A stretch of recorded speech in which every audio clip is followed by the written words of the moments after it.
Hi friends, welcome to Sai Sri edutech. Myself Srinivasulu.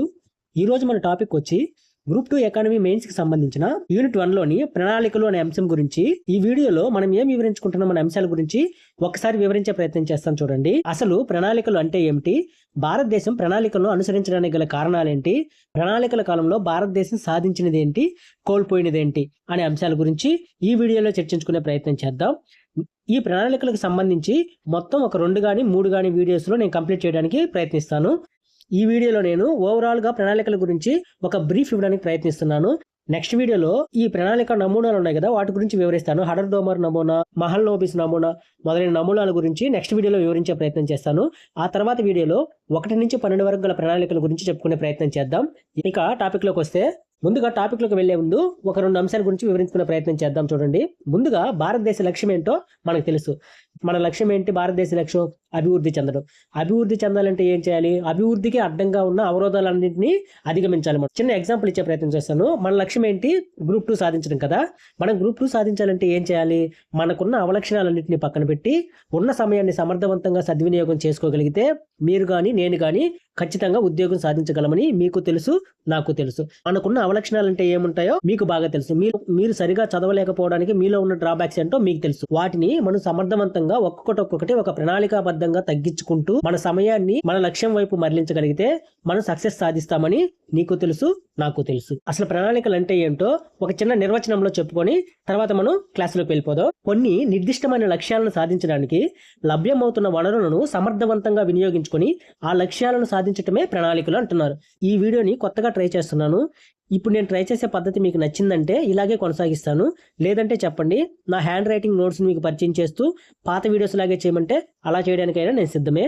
ఈ వీడియోలో నేను చాట్ జీపీటీని ఉపయోగించి కొంచెం మీకు అర్థమయ్యే రీతిలో ఇన్ఫోగ్రాఫిక్స్ ఇమేజెస్ ను ఉపయోగించడం జరిగింది. ఇలా మాకు నచ్చట్లేదు అంటే నాకు ఓల్డ్ వర్షన్ నేను ఎలా అయితే నా షార్ట్ నోట్స్ మీకు పరిచయం చేస్తూ క్లాసెస్ చెప్పానో అలాగే చెప్పడానికి ప్రయత్నిస్తాను. చూడండి, నిర్వచనానికి వస్తే కొన్ని నిర్దిష్టమైన లక్ష్యాలను సాధించడానికి లభ్యమవుతున్న వనరులను సమర్థవంతంగా వినియోగించుకొని ఆ లక్ష్యాలను సాధించడమే ప్రణాళికలు అంటున్నారు కదా. మన లక్ష్యం ఏంటి? భారతదేశం అభివృద్ధి చెందడమే కదా మన లక్ష్యం. ఆ అభివృద్ధికి అడ్డంగా ఉన్న అవరోధాలను తొలగించడానికి మనం ఒక ప్రణాళికాబద్ధంగా ఉన్న వనరులను సమర్థవంతంగా వినియోగించుకొని ఆ అడ్డంకులను తొలగించాలనే ఉద్దేశమే ఈ డెఫినేషన్ యొక్క ఉద్దేశం అని మీరు గుర్తుపెట్టుకోండి. ఒక చిన్న ఎగ్జాంపుల్ చెప్తాను చూడండి. మనకు 2019లో కోవిడ్ వచ్చింది కదా.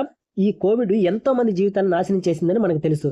అందులో కొంతమంది తమ హెల్త్ లైఫ్ ఇన్సూరెన్స్ పట్ల అవగాహన కలిగి అప్పటికే తమ హెల్త్ పట్ల లైఫ్ పట్ల ఇన్సూరెన్స్ చేయడం వల్ల మిగతా కుటుంబాలతో కంపేర్ చేస్తే ఈ హెల్త్ ఇన్సూరెన్స్ లో ఈ లైఫ్ ఇన్సూరెన్స్ లో ఉన్న కుటుంబాలు కొంచెం తక్కువ నష్టం జరిగిందని మనకు అందరికీ తెలిసిన విషయమే. ఇది మన కళ్ళ ముందు జరిగింది. మన కళ్ళ ముందు జరగని ఇంకొక ఎగ్జాంపుల్ గురించి చెప్పుకునే ప్రయత్నం చేద్దాం. చూడండి, ఇది 1928-30 సంవత్సరాలకు సంబంధించింది. ప్రపంచంలో ఆర్థిక మాంద్యం వచ్చి ప్రపంచ ఆర్థిక వ్యవస్థలో అస్తవ్యస్తమయ్యే సమయంలో సోవియట్ యూనియన్ మాత్రం ఎటువంటి ఒడిదుడుకులు లేకుండా అప్పటికే ప్రణాళికలు అమలు చేస్తూ ప్రపంచ దేశాలను ఆశ్చర్యపరిచింది. ఎలా అంటే యుఎస్ఏ అప్పటికే అభివృద్ధి చెందింది. యుఎస్ఏ అభివృద్ధి చెందినప్పటికీ గత 40 సంవత్సరాలలో యుఎస్ఏ సాధించి పెట్టింది ఈ సోవియట్ యూనియన్ ప్రణాళికలు అమలు చేసి 10 సంవత్సరాల్లో సాధించగలిగింది. అర్థమయ్యేలా చెప్తాను చూడండి. 1 కోటి రూపాయలు సంపాదించడానికి యుఎస్ఏకి 40 సంవత్సరాలు పడితే అదే 1 కోటి రూపాయలు సంపాదించడానికి ఈ సోవియట్ యూనియన్ కి 10 సంవత్సరాలు మాత్రమే పట్టింది.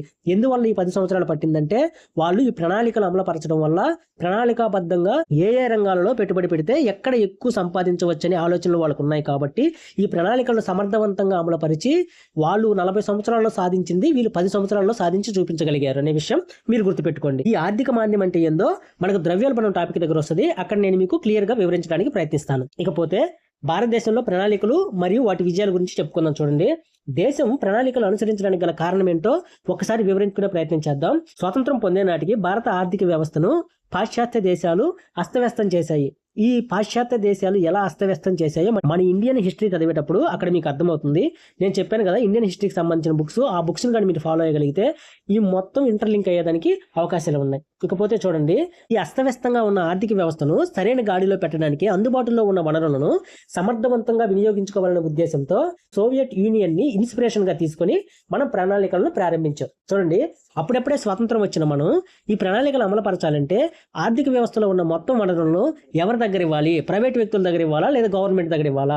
గవర్నమెంట్ దగ్గర ఇస్తే గవర్నమెంట్ ఈ వనరులను సమర్థవంతంగా వినియోగించడానికి సరే మూలధనం మన దగ్గర లేదు. కాబట్టి ఈ ఆర్థిక వ్యవస్థలో ఉన్న మొత్తం వనరులను గవర్నమెంట్ సద్వినియోగం చేసుకోలేదని మన గవర్నమెంట్ కి తెలుసు. అలా అని అప్పటికే ప్రైవేట్ సంస్థల్లో పెట్టుబడి పెడుతున్న ప్రైవేట్ వ్యక్తుల్ని నిర్లక్ష్యం చేసిన వాళ్ళం అవుతామనే ఉద్దేశంతో మన ఆర్థికవేత్తలు తీసుకున్న నిర్ణయం ఏంటంటే భారతదేశాన్ని ఇటు పెట్టుబడి ఆర్థిక వ్యవస్థ కాకుండా అలాగని సామ్యవాద ఆర్థిక వ్యవస్థ కాకుండా రెండిట్లో మధ్యలో ఉన్నటువంటి మిశ్రమ ఆర్థిక వ్యవస్థగా చేయడం జరిగింది. ఈ మిశ్రమ ఆర్థిక వ్యవస్థ చేసినప్పటికీ మన సామ్యవాద లక్షణాలే మనలో ఎక్కువ ఉన్నాయని మీరు గమనించండి. ఈ సామ్యవాద లక్షణాలు అంటే ఏంటంటే గవర్నమెంటే ఎక్కువ ఆధిపత్యంలో ఉంటుందని మీరు గమనించాలి. చూశారు కదా, మన ప్రణాళికలు ఎందుకు తీసుకున్నామంటే బ్రిటిష్ వారు మన ఆర్థిక వ్యవస్థను అస్తవ్యస్తం చేశారు.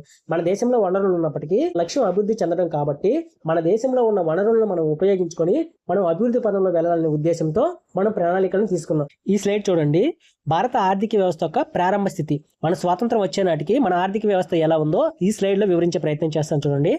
మన దేశ ప్రజలు తీవ్రమైన పేదరికం మరియు ప్రభుత్వం మూలధన కొరతతో బాధపడుతుందనే విషయం మీరు ఇక్కడ గుర్తుపెట్టుకోండి. నెక్స్ట్ చూడండి, అక్షరాస్యత కేవలం 16% ఉంది. అంటే ఏంటంటే దేశంలో ఉన్న ప్రతి 100 మందిలో ఒక 16 మంది మాత్రమే అక్షరాస్యత కలిగిన వారు ఉన్నారని ఇక్కడ గమనించండి.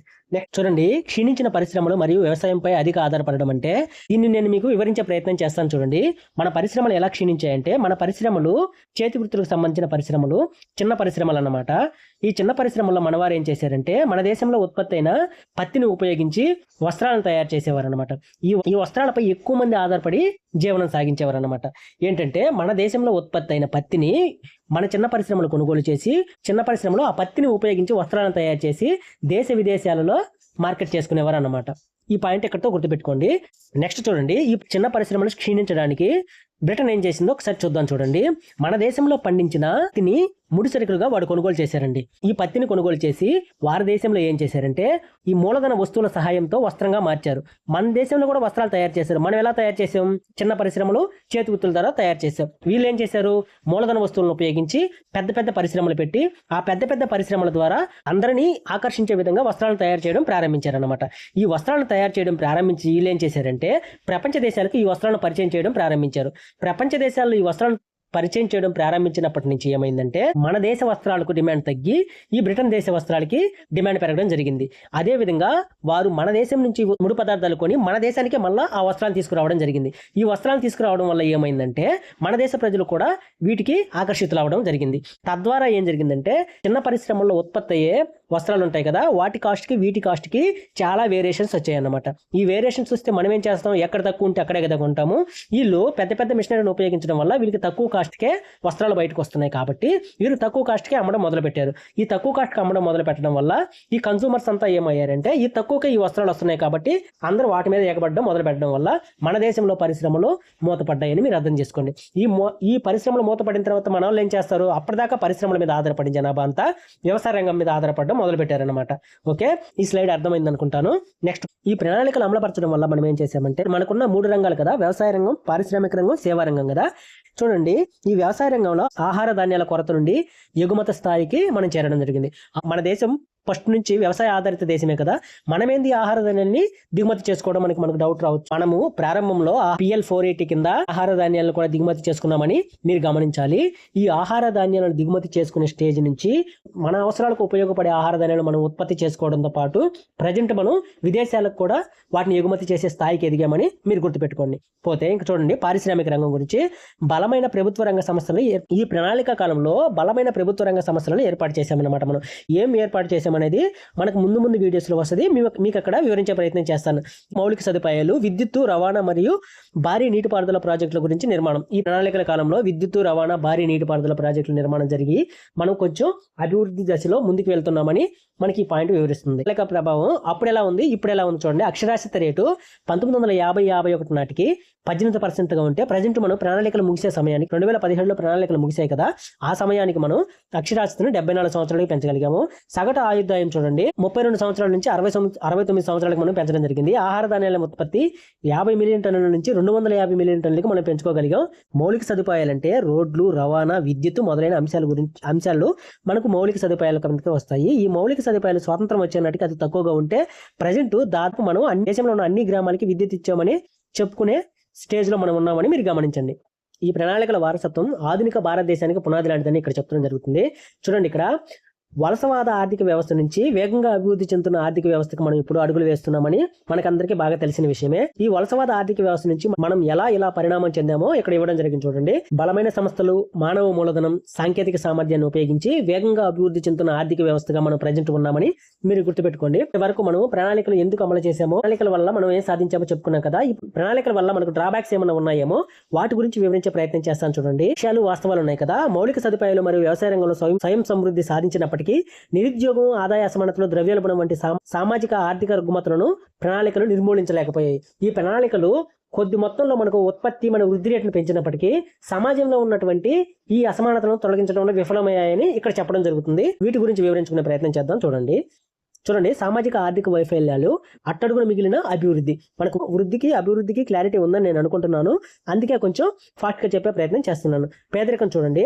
జనాభా పెరుగుదల రేటును నియంత్రించకపోవడంలో భారత అభివృద్ధికి తీవ్ర ఆటంకంగా మారింది. కనీస అవసరాలు తీరని జనాభా ఇప్పటికీ 40% పైనే. భారత అభివృద్ధికి అడ్డంగా ఉన్న అవరోధాలలో ఈ పేదరికం కూడా ఒకటనే విషయం మీరు గుర్తుపెట్టుకోండి.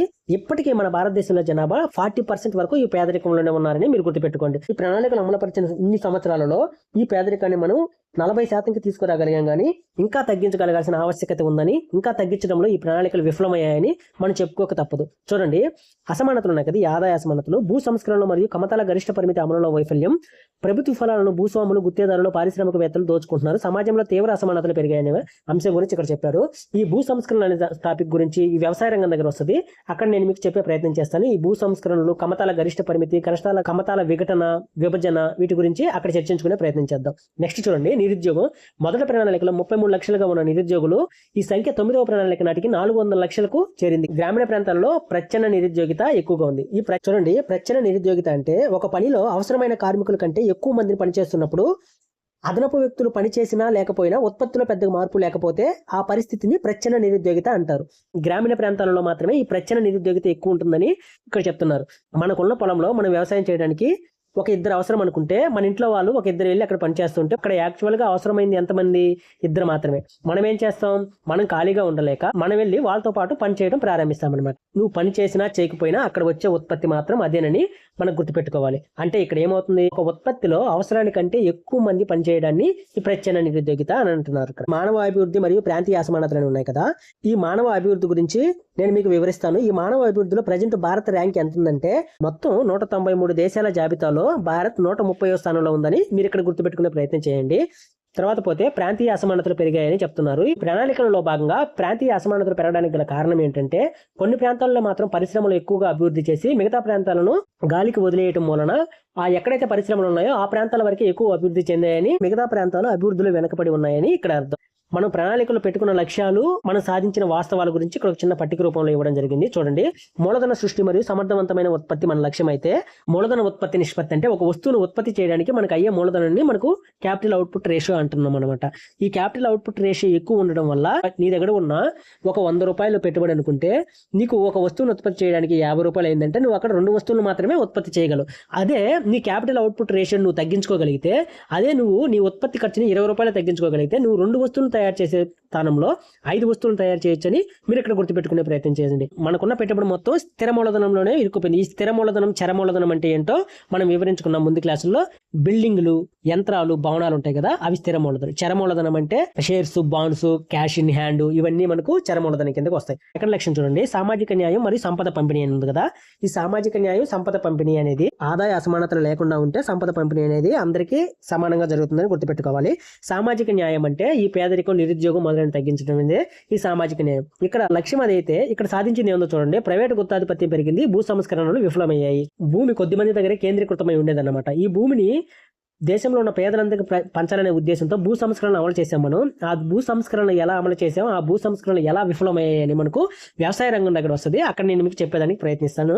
మన ప్రణాళికలు ప్రారంభమైన PL 480 కింద మనం గోధుమల్ని అమెరికా నుంచి దిగుమతి చేసుకుంటున్నాం. విదేశీ చెల్లింపుల లోటు అంటే ఏమవుతుందంటే, విదేశాల నుంచి మనం దిగుమతి చేసుకునేదానికి, విదేశాల్లో మనం చెల్లించేదానికి మధ్య గల డిఫరెన్స్ నే మనం చెల్లింపుల లోటు అని అంటాం. చూడండి, ఒక 100 రూపాయల వస్తువును నువ్వు విదేశాల నుంచి దిగుమతి చేసుకున్నామంటే, నువ్వు విదేశాలకి ఒక 80 రూపాయలు విలువ చేసే వస్తువును నువ్వు ఎగుమతి చేసావంటే, ఇక్కడ విదేశాలకు నువ్వెంత చెల్లించాలి? 100 రూపాయలు చెల్లించాలి. విదేశాల నుంచి నీకెంత వస్తుంది? 80 రూపాయలు మాత్రమే వస్తుంది. అంటే నీకు వచ్చేదానికంటే నువ్వు చెల్లించేది ఎక్కువ ఉంటే అక్కడ విదేశీ చెల్లింపుల లోటు ఉందని మీరు గమనించాలి. ఈ ప్రణాళికను వైఫల్యం చెందడానికి గల ముఖ్య కారణాలు ఇక్కడ ఇచ్చాను చూడండి. మన దేశ ప్రణాళిక ముసాయిదా బాగున్నా కానీ ఆశించిన ప్రగతి సాధించలేకపోవడానికి పరిపాలనలో అసమర్థత, జవాబుదారీతనం లేకపోవడం, అవినీతి, రెడ్ టేపిజం వంటి లోపాల వల్ల ప్రణాళిక విధానం వైఫల్యం చెందింది. ఈ రెడ్ టేపిజం అంటున్నారు కదా, ఈ రెడ్ టేపిజం అంటే ప్రజెంట్ ఉన్న గవర్నమెంట్ ప్రారంభించిన ఏదైనా అభివృద్ధి పథకాలకు సంబంధించి ఒక ఫైల్ మీద సంతకం పెట్టి పక్కన పెట్టారనుకోండి. ఫైల్ మీద సంతకం పెట్టినప్పటి నుంచి ఆ గవర్నమెంట్ చేంజ్ అయ్యి నెక్స్ట్ గవర్నమెంట్ వచ్చింది అనుకుందాం అనుకోండి. అది ఎంత మంచి పని అయినప్పటికీ ఆ గత గవర్నమెంట్ చేసిన పని కాబట్టి దాని మీద ఫైల్స్ మీద సంతకం పెట్టడం ఆపడం వల్ల ఆ పని వెనకబడిపోతుంది అన్నమాట. ముందు గవర్నమెంట్ చేసిన పని తర్వాత గవర్నమెంట్ కొనసాగించకపోవడం, ఈ గవర్నమెంట్ చేసిన పని తర్వాత గవర్నమెంట్ కొనసాగించకపోవడం, అంటే ఈ గవర్నమెంట్ అప్రూవల్ ఇచ్చిన దాన్ని నెక్స్ట్ గవర్నమెంట్ దాన్ని కొనసాగించకపోవడం లేదా అప్రూవల్ చేయకపోవడం అనేది రెడ్ టేపిజం అన్నమాట. ఈ రాజకీయ కారణాలు ఎక్కువ ఉండడం వల్ల ఈ రెడ్ టేపిజం అనేది ఎక్కువగా జరుగుతుంది. ఈ రెడ్ టేపిజం అనేది మనకు అభివృద్ధికి చాలా అడ్డంకుగా ఉందని మనం గుర్తుపెట్టుకోవాలి. చూడండి, ఇక్కడతో మీకు నేను బ్రీఫ్ ఇవ్వడం జరిగింది అనమాట. ప్రణాళికలు స్టార్టింగ్ నుంచి ఎండింగ్ లోపల మనం సాధించింది ఏంటి, మనం సాధించకుండా మనం చెందిన వైఫల్యాలు ఏంటి అని వివరించడం జరిగింది. నెక్స్ట్ వీడియోలో నేనేం చేస్తానంటే ప్రణాళికలకు సంబంధించి మనం వృద్ధి వ్యూహాలు ఉన్నాయి కదా, హడర్ డోమర్ వృద్ధి నమూనా అని, మహల్నోబిస్ నమూనా అని, గాంధీయన్ ప్రణాళిక అని ఉన్నాయి కదా, వీటి గురించి వివరించే ప్రయత్నం చేస్తాను. ఆ తర్వాత వీడియోలో మనం 1 నుంచి 12 వరకు ఉన్న ప్రణాళికలను మన ఎగ్జామ్కి ఎంతవరకు అవసరం ఉందో అంతవరకు చెప్పుకునే ప్రయత్నం చేద్దాం. నా వీడియోస్ కానీ మీకు నచ్చినట్లయితే నా ఛానల్ సబ్స్క్రైబ్ చేసి నన్ను కొంచెం సపోర్ట్ చేయండి. నా వీడియోస్ కి సంబంధించి ఏదైనా సూచనలు సలహాలు ఇవ్వాలనుకుంటే మీరు కామెంట్ రూపంలో తెలియజేయండి. ఈ రోజు నేను కొత్తగా ట్రై చేసిన ఈ విధానం మీకు నచ్చిందో లేదో నాకు కామెంట్ రూపంలో తెలియజేస్తే దీన్నే కొనసాగించాలా లేదా నా హ్యాండ్ రైట్ తో రాసిన నోట్స్ ను పరిచయం చేస్తూ మీకు క్లాస్ చెప్పాలని మీరు కామెంట్ రూపంలో చెప్పగలిగితే మీకు ఏది నచ్చుతుందో దాన్ని చేయడానికి నేను ప్రయత్నిస్తాను. Thank you so much.